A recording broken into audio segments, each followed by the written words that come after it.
left of the camels.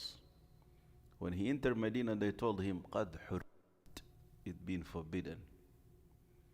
So he went to Rasulullah sallallahu alayhi wasallam and asked him, can I change it to vinegar? Can I sell it? He said, no. Can I change it to vinegar? He said, no. قال ما أصنع بها, what I do with it? قال شقها, rib it. He took his own knife, the companion, and he ribbed all of the leather bags, and he spilled all of the khamr. He wasted all of it. طيب. Rasulullah sallallahu alayhi wasallam being asked that Yahud make the khall al-inab, the vinegar grape, they make it out of wine. They buy wine, the grapes wine, and they change that to vinegar. Can we eat from their khal, from their vinegar? He said, yes. Do you have some? They gave him some vinegar, grape vinegar, with some bread. He dipped it and he ate, sallallahu alaihi wasallam. So, we know that is the vinegar, within the process from juice to vinegar, it turns to alcohol in the middle, right? It's okay, but that if it happened within the process. But you cannot buy khamr, haram item, and change it to halal. You can't, whether that khamr or khinzir, right? You buy it, halal item, juice or fruits, and you change that to halal. Within the process, if it became haram, then it change back to halal. That's okay. What the Yahud does, they buy it haram, they change it to halal, right? Now, if this process is being done by a kafir, there's no problem as long as we are not part of that process, and as long as we're buying halal product, okay? As long as we buy halal. What is Muddathir? He asked about a question and I said, wait for this week. Now, I don't remember his question, but it's about this one. It's about, did someone remember the question? You checking it back? That's fine. You did? He postponed the question. Okay, go ahead and check it. So, you are not part of that process. You're using halal, you change it to halal. If a kafir does it, he changed the haram to halal, then it's okay to use it, not us. Right? طيب. Some scholars use this principle to say, and I heard this in this country over here, that is the gelatin that we find it in some product over here, like the candies. It's okay to eat it because it's been taken from khinzir and it's been turned to halal and it's done by a kafir. So they use the same analogy of khamr, right? My question is, khamr, when it changed to khal, to vinegar, it changed totally, it has no connection with that khamr. Huh? The alcohol structure of the khamr is not like the khal, right? And the major thing that made khamr haram is intoxication. If you drink a small cup that intoxicate you, then, sorry, if you drink a bottle that will intoxicate you, then a cup or a tiny sip from that product is haram, right? If you drink a bucket of vinegar, that's not going to intoxicate you, right? Right, so it loses any relation to khamr. Is that the same with the gelatin? Does it change or it remain the same gelatin in the khinzir? That's why be careful of using this analogy. I don't think that's the right one. If it turned to something chemically totally different than the previous one, then it's okay. But if we just changing the color, giving it a blue or red color, and we say, no, that's candy. No, it's not. It's still the same khinzir product, right? If it changed totally, and if someone can say that or prove that, it's okay. But if it does not, then it is not. It is the same gelatin that's been taken from the khinzir. Wallahu tabarak wa ta'ala alam. Imam Hafiz ibn Hajar rahimahullah brought this hadith here to say khamr is najas. Khamr is najasa, i.e. if you touch the khamr, it became a najasa. It nullifies your wudu because you're touching a najasa. Or you cannot use it because it is a najas. And this is an opinion among the scholars. And they're using the ayah in Surah Al-Ma'idah, يَا أَيُّهَا الَّذِينَ آمَنُوا إِنَّمَا الْخَمْرُ وَالْمَيْسِرُ وَالْأَنصَابُ وَالْأَزْلَامُ rijis. And rijis, the same as najasa, filth, right? So they said it is a physical najasa, like a spiritual one. And we should not deal with it, we should not use it. As for those scholars, you cannot wipe your wound with alcohol. You cannot use alcohol in perfume. That becomes also haram. For other scholars, Imam Ibn Hajar took that stand. That's why he brought this hadith here. It's a najasa.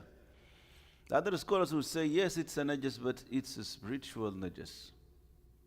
Why? Because it's being brought with other things. Allah said, إِنَّمَا الْخَمْرُ وَالْمَيْسِرُ gambling. وَالْأَزْلَامُ Azlam are those arrows or anything being used for a lottery, drawing a lottery and seeing your fortune. Mixing 3 arrows, one of them written in it, do, the other one do not do, and the third one repeat. So they mix the arrows and they spill them out of the arrow holder, they spill them out. Whatever comes first, what goes, proceed, become the first one, they go and look. If it is do, they are going to do. Do not do, that's a bad omen. Okay? Quit that. If you want to travel, do not travel. Or repeat, do this drawing again. And that's shirk, right? Now, are the arrow najas?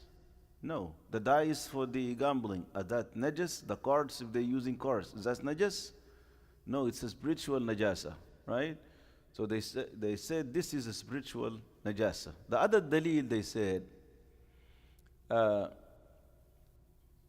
you ask those people, when you consider it najasa, is it like urine? And they said yes, it's the same najasa, right? When the companion of the Messenger sallallahu alaihi wasallam, when they been told khamr haram, what they did? They throw it away. Where? On the roads. And when this companion ripped his leather bag that's full of wine, it was by the middle of the road. How come the najasa to be spilled by the middle of the road? People will come and step over it. Right? This is Sheikh Uthaymeen said that's a very strong analogy. That's a very strong analogy. And for Sheikh Uthaymeen, it's a spiritual najasa, not a physical one, i.e. you can use it but not to drink it. And again, you cannot use khamr in products because it is haram originally. You're making out of the khamr cleaning items, or you mix it with perfumes because you are going to buy haram product. And this is to restrict handling the haram, whether that khamr, khinzir, do not handle it.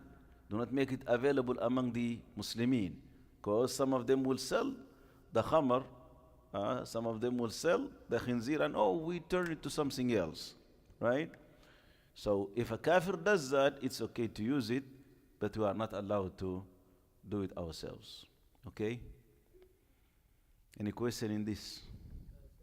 We cannot buy the perfumes, like alcohol-based perfumes from Muslim vendors? You can, but you cannot make it, manufacture it. Yeah. Now. وعنه قال لما كان يوم خيبر أمر رسول الله صلى الله عليه وسلم أبا طلحة فنادى أن الله ورسوله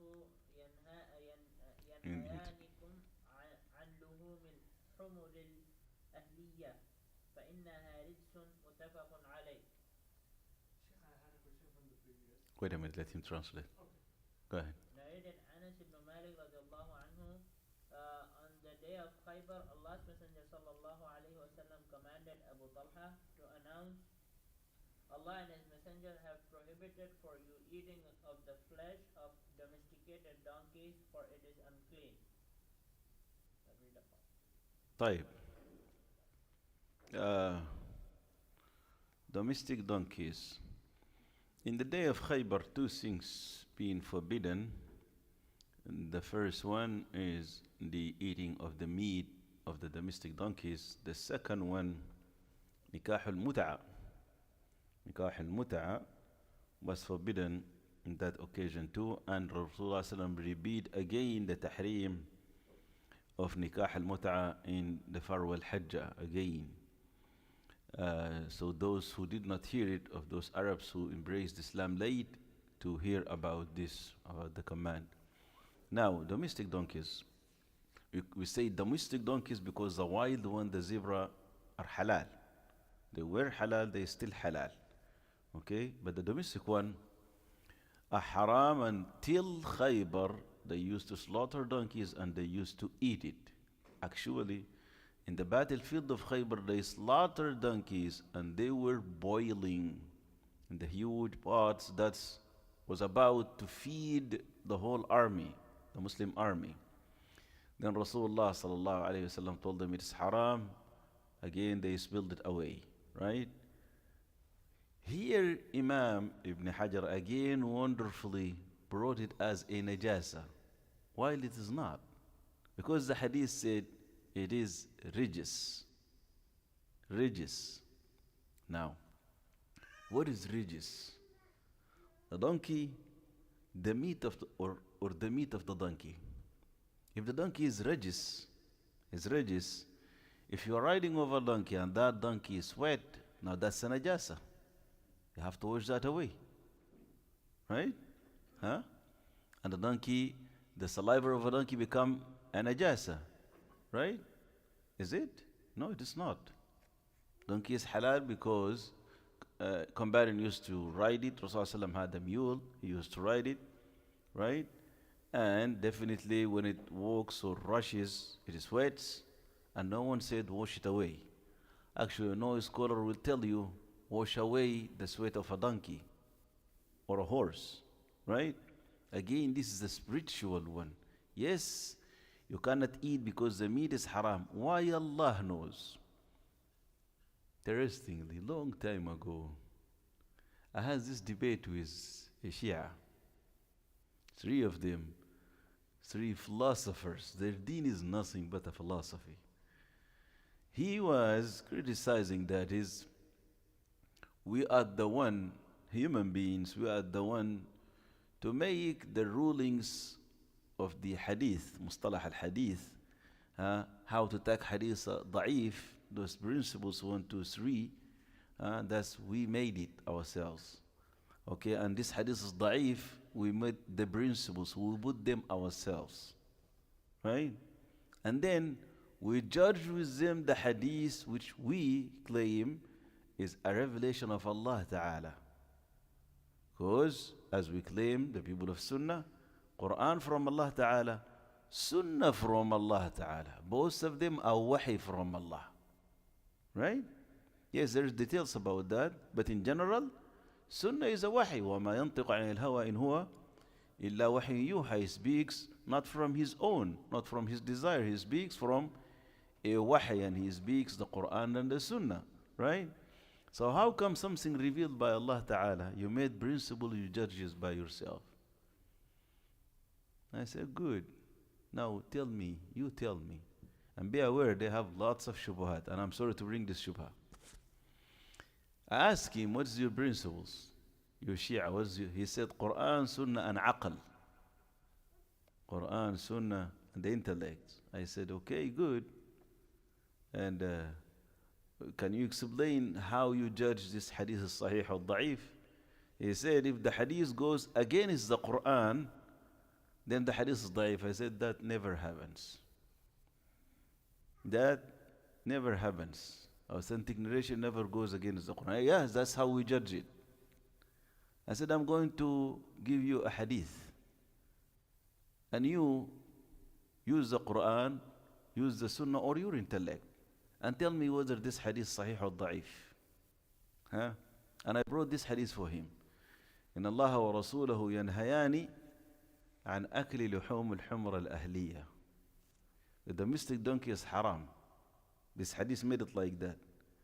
Wild, keep in mind, the wild donkey is halal. The same donkey, haram here, halal here. Why? Now tell me. First explain why, and number two, tell me whether this hadith is sahih or da'if. The three of them, none of them said anything, and I was waiting.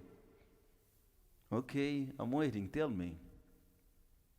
Where is your analogy? Where is your intellect? Right? Why this halal or this haram? Right? And you Shia, is it halal or haram? They were silent. They didn't know. Right? Huh? This is just سمعنا وأطعنا. There is no explanation for that. And all the scholars who try to explain this hadith, because it's being used frequently, do you say horses are haram? No, they are not. Can you slaughter and eat a horse? Yes, you can. Yes, some scholars when they are haram, but what is the dalil for that? Any dalil for that? Right? So, there is no explanation for this. Except that, سمعنا وأطعنا. Huh? سمعنا. Or they are less. Well, if you find just a zebra wandering around by itself, that is, if you just shoot it or hunt it or shoot it by an arrow, there will be no zebras around. It's better just to keep it, right? So, what Allah Azza wa Jal said that is haram, we don't have to explain. We have to follow, right? And again, this is a spiritual najasa, not a physical one. And yes, we are not allowed to eat the meat of a domestic donkey, but the zebra is halal. Where is the brother? He left. Okay. Go ahead. أنا عمرو بن خارجة. Okay, go ahead. وعن عمرو بن خارجة رضي الله تعالى عنه قال خطبنا رسول الله صلى الله عليه وسلم بمنى وهو على راحلته ولعابها يسيل على كتفي أخرجه أحمد والترمذي وصححه. This is also in Sahih al-Bukhari. Don't know why Imam Hajar skipped that. Go ahead. Narrated Amr bin Kharija radiallahu anhu, Allah's Messenger sallallahu alayhi wa sallam delivered a khutbah to us at Mina while mounted on his camel, and its saliva was dripping on my shoulder. Narrated by Ahmad and at-Tirmidhi, and later graded it Sahih. طيب. The principles among all of the scholars, and this is agreed upon, that the saliva of any slaughtered livestock, goat, sheep, cow, or camel, the saliva of it is halal. لعاب ما يؤكل لحمه بل بول ولعاب. Even its urine is halal. Sorry, if its urine is not a najasa, I said halal. And yes, it is halal to drink it because they use the urine of a camel as a medication. Yeah, they cure certain stomach diseases with drinking some urine, and this is in the Sunnah. Actually, in the authentic narration of Bukhari and Muslim, some Arabs came to Medina from tribe of Ra'al and Zakwan and Asiya. فَاسْتَوْخَمُوا الْمَدِينَةِ.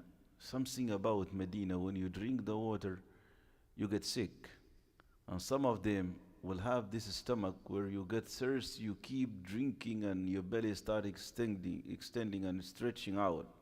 بيسموه الاستسقاء بالعربي، مرض الاستسقاء. I don't know what it's called in English. You get the more you drink, like you drink a salty water, the more you drink of the water, the more you're getting sicker, the more you're getting thirsty.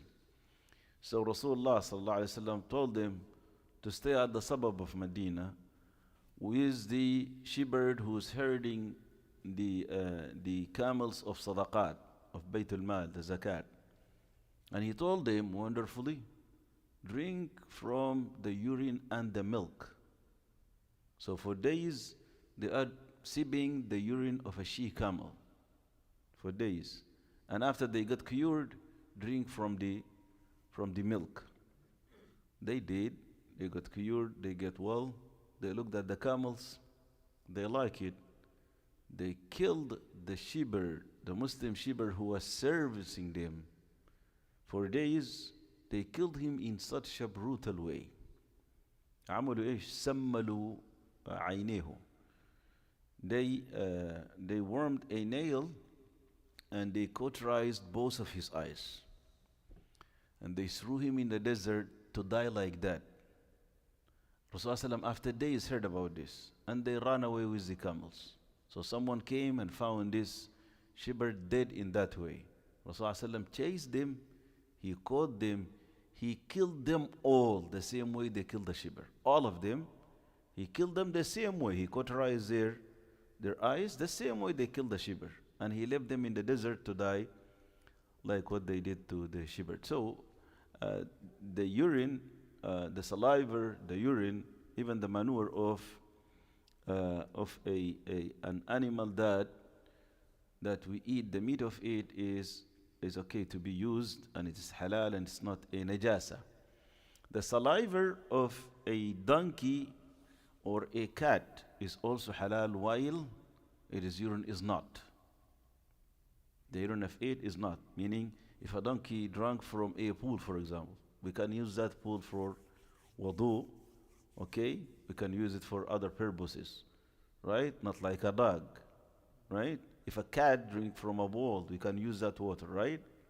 Right? So the saliva of a donkey is okay. From where we got that? In hadith al-Nabi sallallahu alayhi wa sallam, إنها القطة من الطوافين عليكم. طواف meaning circle around. It's around you. Well, if someone said the dog is around you too, how come it is najas? Because Rasulullah sallallahu alayhi wa sallam said so. Because Rasulullah sallallahu alayhi wa sallam said so. Naam. Yes. You don't have a question. Huh? Yes. وعن عائشة رضي الله تعالى عنها قالت كان رسول الله صلى الله عليه وسلم يغسل المنية ثم يخرج إلى الصلاة في ذلك الثوب وأنا أنظر إلى أثر الغسل فيه متفق عليه ولمسلم لقد كنت أفركه من ثوب رسول الله صلى الله عليه وسلم فركا فيصلي فيه وفي لفظ له لقد كنت أحكه يابسا بظفري من ثوبه. Narrated Aisha radiallahu anha, Allah's Messenger sallallahu alayhi wa sallam used to wash the semen and then go out for prayer in the very garment, and I could still see the trace of washing on it. Agreed upon. Muslim has, I used to scrape it off the garment of garment of Allah's Messenger sallallahu alayhi wa sallam, and then he offered prayer wearing it. In yet another narration of Muslim, verily I used to scrape it off his garment with my fingernail while it was dry. Okay. The hadith tells that the mani, the sperm, is not a najasa. The sperm is not a najasa. The sperm is not a najasa. And yes, it is. For Aisha radiallahu anha used to wash the mani from the dress of Rasulullah sallallahu alaihi wasallam, and that wasn't a deep washing. She would like just sprinkle the water because she could see the trace of it after that, after washing. And if it is dry, Aisha radiallahu anha will take the soap and then do like this, and when it is dry, it drops, right? So that's not ghusl, right? So it's not a najasa. Or even if it is wet, sometimes she would take a oud, a dry branch of a tree, and huh, scratch it away. And it's wet, right? So that's not a najasa, and it is not. Yes, you cannot, after intimating yourself, or even having a wet dream, and the sperm comes out, you cannot pray without making ghusl. You have to make the ghusl from janaba, right? But as for the clothes, it's not a najasa. And as for you, that's not a najasa. You are not najas, as Rasulullah sallallahu alaihi wasallam said, "Al-mu'minu tahirun la yanjas." The mu'min is pure, is tahir. He will never get a najis, right? So sperm is not a najasa, but yes, you have to perform ghusl from it. You don't have to wash your clothes from it. Now, we are going to come to the nawaqid al-wudu, and I will have this chapter before the wudu itself, because it is about najasat. What is najas, what is not. If you have time, you go very quick over it. Can we, or we leave it for next time? As you like. So, in general, sperm is not a najas. Go ahead. Mhm.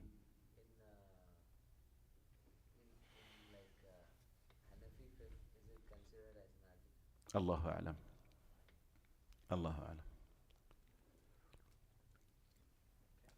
Next hadith.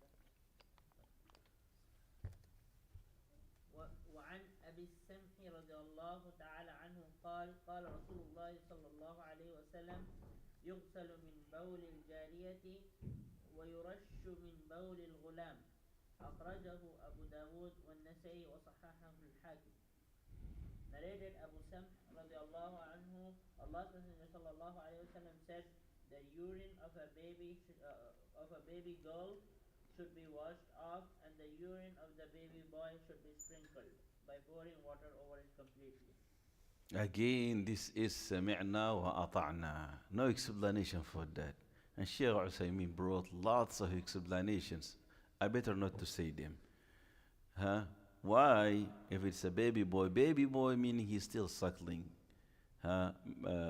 Suckling from his mother, that's his major food, right? Within the first 2 years or before the weaning, right?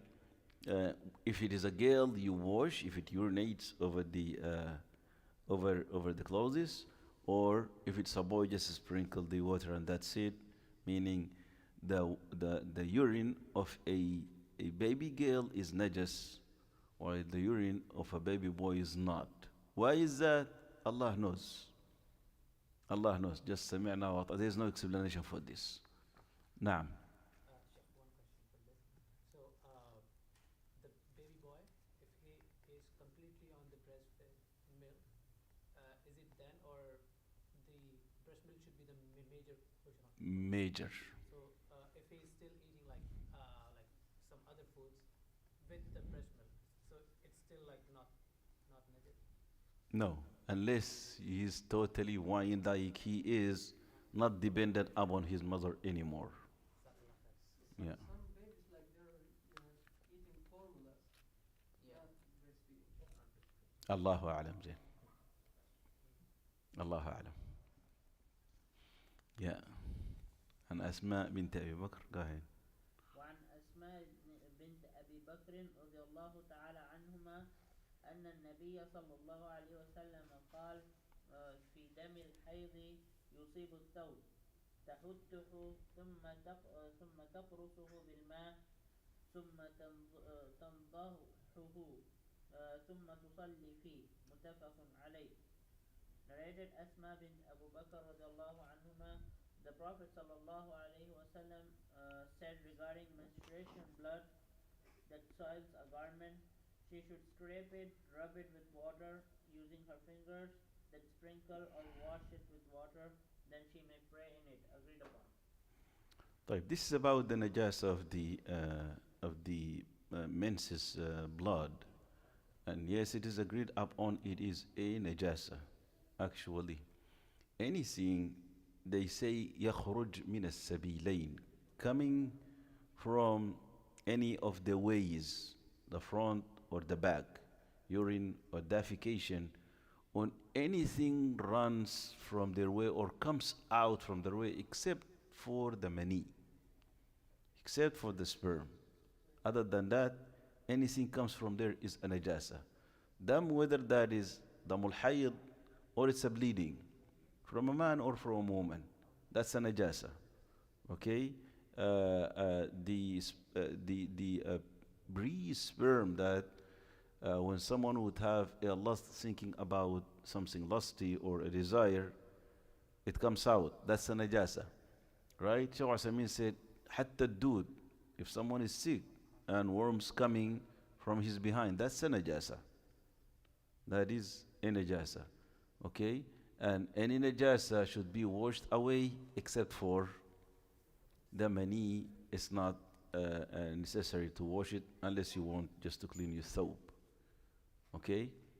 Other than the mani, anything coming from the front or the behind is a najasa. Chef, one question. Is the white discharge also The what? the white discharge? I mean, The white discharge. white sticky, like transparent discharge. Mati, Sheikh, Mati. The mazi. Muzzy. Mazi. Yeah. So, like I read some fatwas, they just throw this, like sprinkle the water and make wudu. It's a najasa. It's an najasa. Yes, it is a najasa. Now, for the leak, that's had a special ruling. For the leak that has a special ruling, and this is a chapter of Nawaqid al Wudu, what nullifies the wudu, that what I told you, we'll go for it. Leave it inshallah for next time, inshallah. Go ahead. But the money is tahir, but the mazi, which is the liquid that comes before when you get excited, that is najasa, right? Yes. But like on the, I mean the mazi comes before, and then after ejaculation money emits. So on the clothes, like will it not be like Mixing. mazi also? Well, this is no place for analogy.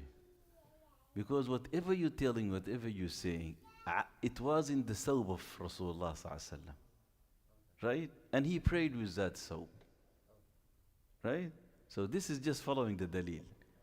And there is a separate hadith for the madhi, hadith Ali radiallahu ta'ala anhu. We'll come to it inshallah ta'ala, where he said, wash your private. No. No, don't worry about it. It's da'if. Inshallah. Any question? Chef, I got the question from the last class. Uh-huh. Yes. He told like one of the person on the internet. He told that he explained the ruling that consuming haram food that changes its nature. Consuming haram food. We explained that, right? We talked about it. Okay. Same thing. Za'afran. Gelatin, yes. Yeah, that's what we explained. Yes. If it totally changed, then it's okay. But if it's remain the same principle, just changing the color, remain the same material, then nothing happened. It remain haram as it is. It's difficult to know if that changed completely. We'll have to like study, research the. No, I mean the one who says this is okay, this is halal. Can you tell us upon what you build this? Because gelatin is gelatin, right? So upon what you said it is halal. Can you tell us why? Because the color is different, or because this is called candy? This is not meat. Sheikh, with regards to this, there was a lot of discussion, Sheikh, in one of the Islamic forums. So one of the suggestion that a brother put was a student of knowledge was that if you take gelatin, are you able to trace it back to the animal from where it came? if you're able to trace it back from where it came, then it has not actually changed. Because if it changed, you should not be able to trace it back to the swine. So What he meant by that? he means he wanted to define that it has changed its state.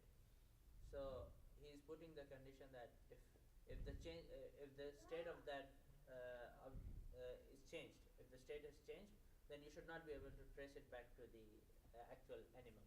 You should not be able to say if it's from buffalo or There pig was or what. actually from fatwa from one of the scholars in Saudi Arabia. He told like if the Chemical bone, property. if the bone, no, if the bone goes through several steps, then it becomes like that we have as a gelatin. If you're able to trace it back to the bone of that animal, like it can be That means it has not cow changed. or a swine. Oh, wait a minute, wait a minute, wait a minute. They here state, this is of no point. They here stated clearly, this is gelatin from khinzir. Why I'm tracing it? There is, yes, gelatin from beef. There's gelatin like in Egypt, they have those candies, and they tell us this is a gelatin from beef. We do that, right? They said that. We trust them. They are Muslims, right? Huh? So clearly it's being stated from where they got it. But if they tell you we got this from khinzir, what I'm tracing here? No. Yes. The last question I had, there is a Muslim brother who has his own company, and he has his perfume company, Okay. and he employs a non-Muslim who's actually making the haram halal. Is that still under him or not? That's a very difficult question. I cannot answer that. And I refer him go to a scholar, a prominent scholar who makes ijtihad, because now you are the one who's making it. Yeah. Who's buying the khamr? Who's buying the alcohol? The perfume, Sheikh. Yeah, but he is buying the khamr to mix it with the alcohol to mix it with it, right? If he does like completely, the non-Muslim guy he hires, he buys the alcohol and prepares it for him, or he outsources, like that completely is a non-Muslim person doing it, but for him, for a price. The answer is Allahu Alam. And my advice, go to a prominent scholar that can make ijtihad. Ask a scholar who can make ijtihad. It's not for us to answer such a question. نعم. سبحانك اللهم وبحمدك أشهد أن لا إله إلا أنت أستغفرك وأتوب إليك جزاكم الله خير.